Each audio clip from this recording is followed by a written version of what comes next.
yo tengo que decirles que a mí me dolió la pérdida o sea, el plebiscito en el no, a mí eso me dolió mucho. Yo creo que la gente incluso me escribía en redes, a mí se me notaba en la cara, porque era la oportunidad de empezar a construir algo que...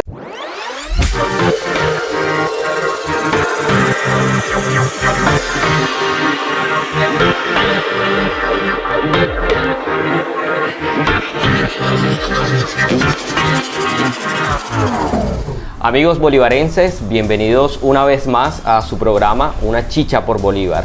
Hoy nos encontramos desde la ciudad de Cartagena, desde Virtualis, con su sede en Manga. Nos encontramos con una periodista excepcional, hoy candidata al Senado, ganadora de 8 premios India Catalina, un premio TV y novelas. Ella es Mabel Lara. Y el Mabel, más importante, y eso sí, perdón, el palegoteca, Simón Bolívar. Así es, el más importante. Y no es que los otros no sean importantes, pero eso es como consagrarse en el oficio. ¿Cómo estás? Así es, muy bien, Mabel, con calorcito. Pero a mí me encanta el calor, José. Yo soy de este clima similar un poco. Un poquito tal vez venteado más porque tenemos más arborización, pero me encanta siempre venir a Cartagena. Sí, espectacular escuchar eso y sé que a todos los bolivarenses también les debe alegrar escucharlo. Y bueno, continuando hablando un poco de Bolívar, pues Mabel, te cuento que estas chichas de delicias momposinas son, como su nombre lo dice, una delicia. Entonces te voy a invitar a probarlos. De una. Ya que, entonces cuéntame cómo lo hacen, cuál es el proceso. Bueno, ellos realizan todo el proceso de la chicha del arroz en el mismo mompós. Entonces me dices hasta dónde. Ahí, okay, porque... bien, listo. Dale, pero sí, para esta chicha no es alcohólica. No, tranquila, que de aquí no vas a salir alcoholizada, ni mucho menos. Eso no lo patrocinamos. No, para nada. Espero para que lo probemos juntos. Ok, listo. Y entonces lo hacen las comunidades de Monpós. Así es, del municipio de Monpós. Mira, Monpós sí no conozco, y Monpós conozco su festival de cine como periodista.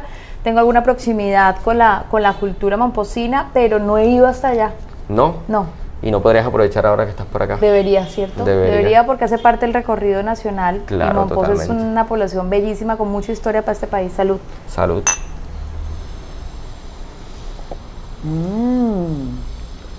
Muy rica, ¿sabes a qué me sabe? ¿A qué? A la mazamorra colombiana, bayuna. Así es, sí, más o menos, porque mi abuela también me la ha preparado. ¿Sí? Y te cuento que también estoy probándola por primera vez, no la había probado antes. Toda espesita, muy rica está. Es de arroz, me dices. De arroz, correcto.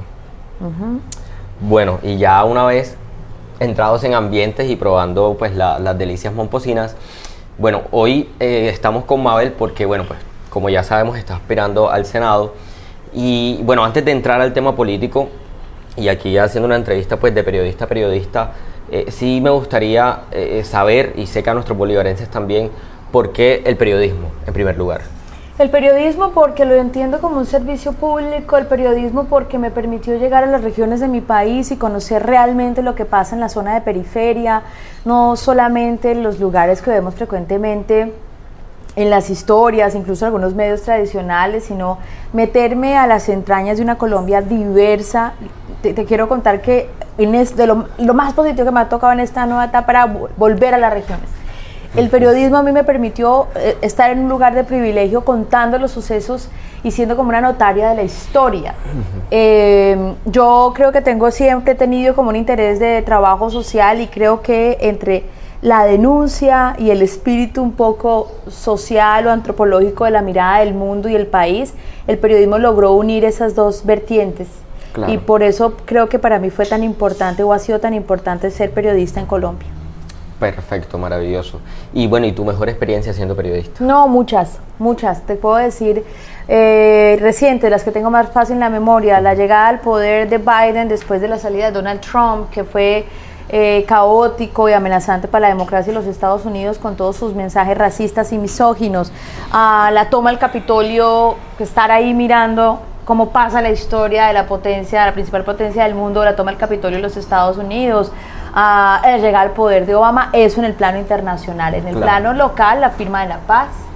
Yo estuve aquí en Cartagena como periodista siendo testigo de ese encuentro de dos eternos enemigos, pero además de eso, la liberación de secuestrados, que era proyecto de libertad de país. Cuando pasó, me tocó todas las operaciones en donde salieron o donde fueron rescatados muchos de los colombianos secuestrados. Yo creo que me ha dado mucha felicidad, incluso desde desde la tragedia de reportar historias dolorosas en el país, poder estar allí contándole a las audiencias lo que está pasando con toda la credibilidad que durante 20 años pude establecer, pude organizar. Correcto. Y bueno, en ese sentido, la peor experiencia en el periodismo. Uy, muchas también, muchas, porque así como digo que he estado como testigo de la historia, también debo decir que esa historia es muy dolorosa y conoces en el periodismo pues la miseria humana, la política también, pero en el periodismo, en el periodismo lo conoces desde otro punto de vista. Por ejemplo, el terremoto de Haití, donde niños desmembrados estaban en la calle tirados y sus mamás, cuando les preguntábamos por qué no recogió este niño y se murió allí, nos decían porque acá tengo en mi casa uno enterito que puedo atender, pero ese que está allá desmembrado yo no voy a poder atenderlo en medio de estas condiciones. Esa fue una. Haití, tristísimo. Yo no sé si ustedes se acuerdan del asesinato de un niño que su padrastro, su papá, no era su padrastro, su papá, era una relación como extramatrimonial, lo mandó a asesinar para que su esposa no se diera cuenta. El niño Santiago, me acuerdo, ustedes de pronto Santiago, estaban sí. la pérdida, apenas comenzando, tal vez te acuerdas. Exacto. A mí me tocó el minuto a minuto con César Chaparro en Caracol Televisión, que dónde está, que unos matorrales, que no sé qué, y eso fue en vivo, fue muy doloroso. Yo no era mamá todavía, pero creo que eso me marcó muchísimo frente a la realidad humana, cómo uno manda a matar a un hijo. A su propio hijo. Eso fue muy doloroso. Y tal vez haber otra, pienso, porque son muchos episodios yo tengo que decirles que a mí me dolió la pérdida o sea, el plebiscito en el no, a mí eso me dolió mucho. Yo creo que la gente incluso me escribía en redes, a mí se me notaba en la cara, porque era la oportunidad de empezar a construir algo que es, digamos, basado gaseoso, que es la paz, pero era como una decisión de todo un pueblo de no importa a veces las condiciones y los sapos que nos tocó tragarnos, no importaron. Vamos a apostarle a esto que se llama la paz, que los que somos católicos y creyentes nos han dicho que hay que darse la paz en medio de un rito de ese tipo. Yo fui criada para eso. Entonces, a mí eso también me golpeó y fue muy doloroso, muy doloroso. Claro, entiendo totalmente. Y bueno, ya adentrándonos un poco en la política, ¿por qué la política? Porque la política es un servicio público, porque fíjate, cuando uno tiene un sujeto político tan activo y uno es tan contestatario desde que nace, uno siente que el periodismo empieza a quedarse corto. Correcto. Y hay cosas que no se dicen. Y hay que mantener mucho las formas. Las formas es en qué escenario debo decir esto, o no en todos los lugares uno puede cazar algunas peleas abiertamente por aquello de la independencia informativa, o por ejemplo, como me decían a mí, que yo no podía ser tan activista por las mujeres, o las comunidades étnicas, porque eso era activismo y el periodismo no era activismo. Yo decía, ¿cómo me van a pedir a mí, en medio de mi sensibilidad social, que yo no hable o abogue por las poblaciones más vulnerables? Eso no es ético. Totalmente. Eso es ser cómplice. Entonces ese sujeto político mío fue tan fuerte siempre que he entendido que las transformaciones sociales pasan por el filtro del poder. Totalmente de acuerdo. Y bueno, ¿por qué el nuevo liberalismo? El nuevo liberalismo, porque es un partido nuevo, porque es un partido que dejó Luis Carlos Galán, que creo que tus abuelos, tus tíos, tus primos, tienen alguna vinculación. Todos en Colombia tenemos una vinculación con Luis Carlos Galán, porque me invitaron a liderar una lista cerrada y cremallera donde abre Mabel Lara, pero hay mujeres diversas y hombres que no han hecho política. Está Carlos Negrete, el defensor del pueblo, está Sandra Borda, una académica, está Yolanda Perea, una líder social violentada por la guerrilla de las FARC, fue atacada sexualmente, violentada sexualmente y le mataron a su mamá cuando fue a reclamar, y ella es una de las autoras de la ley de víctimas.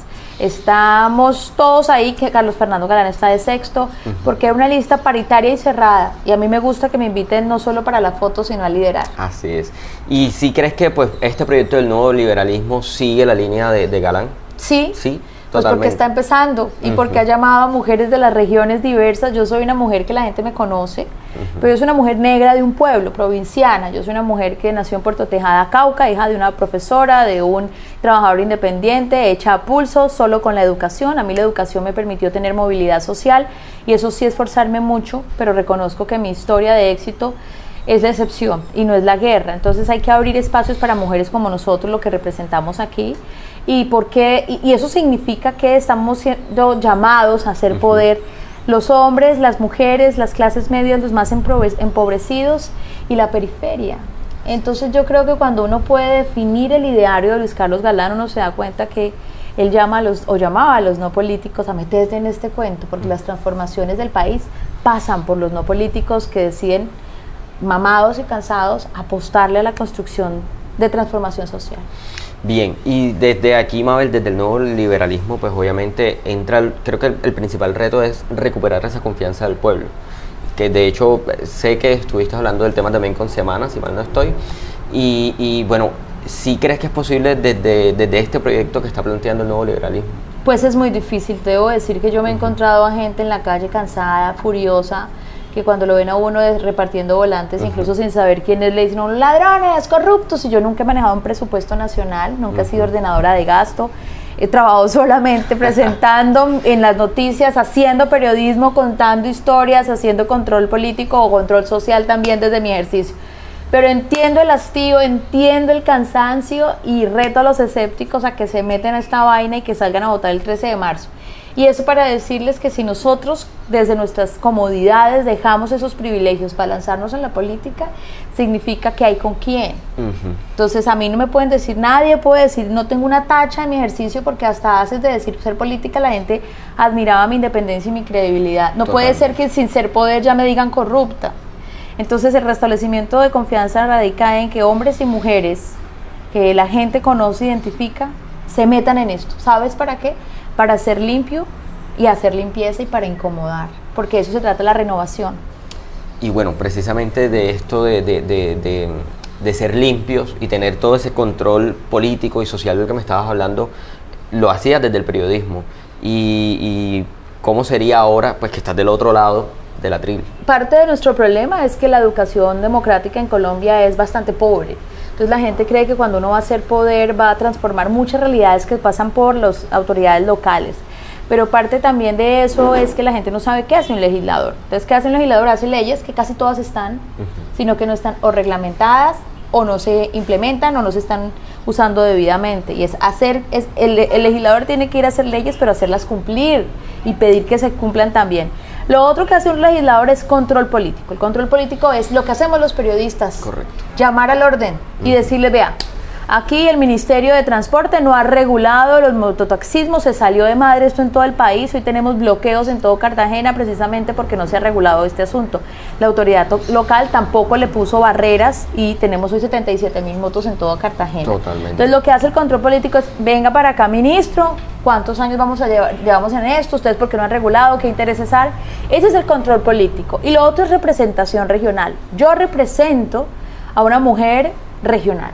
A mí me preguntaba a mi esposo hace poco, ¿por qué siempre en el Caribe la gente es tan amable y como que te quiere tanto? Yo decía, porque primero aquí es muy fuerte el canal donde yo trabajé, claro. Y segundo siento que muchas mujeres y jóvenes se sienten identificadas con lo que yo construí.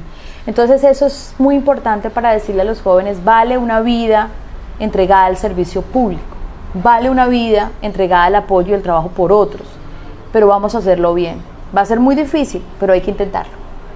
Bien, y ahora pues que mencionas a los jóvenes, y bueno, no solamente quedémonos con los jóvenes, sino con toda la población, la ciudadanía, los bolivarenses, ¿qué podrían esperar del proyecto político de Mabel Lara? El proyecto político de Mabel Lara está en este momento en su primer año legislativo, en la construcción de política pública diferenciada que contribuya a la reactivación económica. 2 banderas, 3. Una, hambre cero. Ahí, inseguridad alimentaria. El 54% de los colombianos están pasando hambre en el país. Lo dijo la FAO y le tocó recular por la presión del gobierno nacional. Pero ya lo había dicho el DANE, ya lo había dicho la ANDI, ya lo había dicho el Banco de Alimentos. Entonces vamos a trabajar por una renta mínima universal, que los bolivarenses tengan plata en su bolsillo, eso sí, dedicación exclusiva para compra de alimentos. Y yo lo sabemos, que la afectación también del campo pasa porque la gente a veces come un día sí, come un día no y come muy mal en Colombia, y eso es una vergüenza para un país como el nuestro. Entonces vamos a apostarle como bancada y como Mabel Lara renta mínima universal. Lo segundo, desempleo mínimo. Y cuando hablamos de desempleo mínimo pasamos por 2 grupos etarios, por los jóvenes y por las mujeres. El DANE nos dice que después de la pandemia los más fregados entre las fregadas son los jóvenes y las mujeres, los otros también, pero hay un rezago a agosto de 2020 del 8% en desempleo de las mujeres y de los jóvenes. La política diferencial tiene que ver con proyectos y planes de trabajo que podamos direccionar desde el Senado para que podamos reactivar la economía con una política enfocada a jóvenes y a mujeres. Perfecto, Mabel. Bueno, ya para ir cerrando, sí nos gustaría, bueno, ya además de todo lo que nos has dicho, que pues ha sido bastante interesante, ¿cuál es esa garantía que puede esperar la ciudadanía de ti y de este proyecto político? Porque como tú lo dijiste, pues ya todos estamos cansados de pronto de que pues el político sea uno en campaña y otro ya una vez elegido. 3 llamados entonces. El primero, ¿hay con quién? Nosotros somos con una X del nuevo liberalismo. Usted marca en el Senado, marca el Senado con una X y usted elige a un Senado. Eso es, perdón, usted elige una bancada del nuevo liberalismo. Hombres y mujeres destacados en sus planos locales que están apostándole a hacer poder y a trabajar por usted. Lo segundo, usted tiene que cumplir su responsabilidad de elector, porque la gente pone las X y elige y se olvida. Usted tiene que estar chequeando qué hace su elegido, qué debates de control político ha establecido, cuántos proyectos ha presentado. Y lo más importante, creo que es lo tercero, estamos en un parteaguas. El país está viviendo una crisis en este momento económica y humanitaria, con conflicto estallado en Arauca, en el Pacífico, paro del ELN, localmente hay unas insatisfacciones. Usted tiene que meterse en la política y eso significa vote. Porque si usted no vota, las maquinarias votan por usted. Ese apático que dice, yo no voy a votar porque nos roban y no sé qué, está siendo cómplice.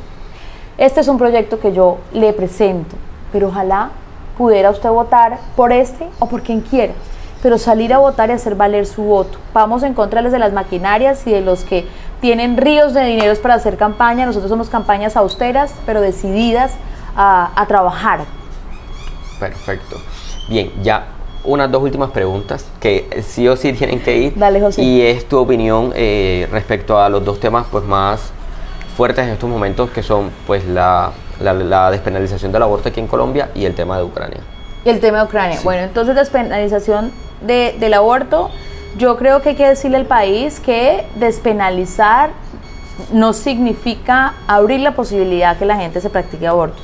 Eso es una condición y les voy a contar por qué. Porque el aborto, el delito del aborto es ineficaz, porque no lo está evitando y es discriminatorio, porque miles de mujeres están muriendo en consultorios clandestinos al practicarse estos procedimientos y casi siempre son las que menos plata tienen, las más vulnerables. Correcto. Entonces yo lo que creo aquí es que yo respeto las instituciones, respeto la decisión de la Corte, pero hay que meterle mucha plata a educación sexual. Aquí nadie está invitando a abortar, lo que están diciendo es las mujeres pueden decidir, los hombres también cuando hacen una pareja sobre este tiempo, y ya hay 3 causales que también ampara la Corte Constitucional, pero aquí hay que decirle al país claramente que hay que prevenir los embarazos en adolescentes, hay que meterle plata a la educación sexual, hay que decirle a los hombres que también eso tiene que ver con ellos, y eso pasa por educación. No es una invitación a abortar. Yo soy una mujer, tengo 42 años, 41 años, mi hijo tiene 8 años, nunca he abortado, soy una mujer religiosa, espiritual, pero sí defiendo un poco el derecho a las mujeres de poder decidir sobre su cuerpo, pero más allá de eso, ahora que quiero ser poder del Estado, a decirle a las mujeres que no pueden seguir muriendo en consultorios sin garantías de servicio de salud. ¿Y el tema Ucrania? Bueno, sobre el tema Ucrania, yo quisiera decir pues que eso obviamente es la posición de Rusia que todos estamos señalando. Estamos en un siglo, en el siglo XXI, en donde ninguna guerra debería estallar. Yo creo que es muy peligroso lo que estamos viviendo mundialmente.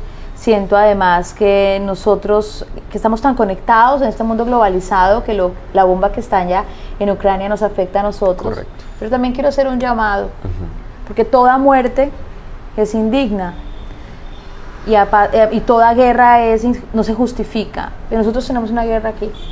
Está pasando en Ucrania, pero está pasando en Arauca. Así es. Y estamos viendo cómo los grupos delincuenciales están paseando por las poblaciones sin institucionalidad. Estamos viendo cómo las personas de la costa pacífica, por ejemplo, están confinadas en medio de un paro armado del ELN. Yo soy una mujer de libre pensamiento, de defensa de las libertades, y desde aquí también les digo a todos los colombianos que la guerra no nos ha dejado sino muertes y que aquí hemos perdido todos. Y eso pasa también para el foco internacional. Entonces se rechaza la muerte contra Ucrania y la muerte contra los colombianos en Arauca y el Pacífico. Totalmente. Y en las zonas de la periferia. Perfecto, Mabel. Bueno, listo, Mabel. Ya lo último es un mensaje para los bolivarenses y para todos los votantes de Colombia. Señores, señoras bolivarenses, yo soy Mabel Lara. Ustedes me han permitido meterme a sus casas, almorzar con ustedes, disfrutar de pronto cuando están haciendo locha en su cuarto. Ahora he decidido lanzarme en la política. Nunca he hecho política. Algunas personas lo señalan como una amenaza, porque se supone que debe ser muy experimentado quien se mete a esto. Yo creo que es una oportunidad para decirle que esta transformación social es con usted y es conmigo.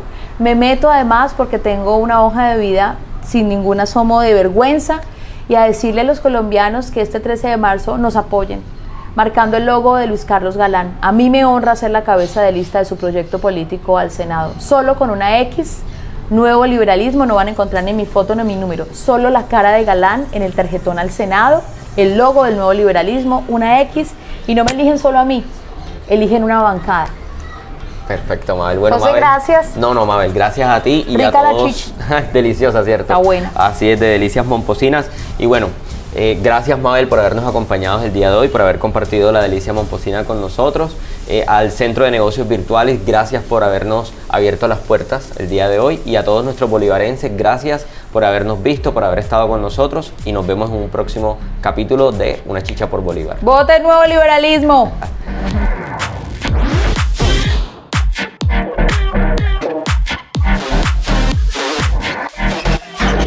In that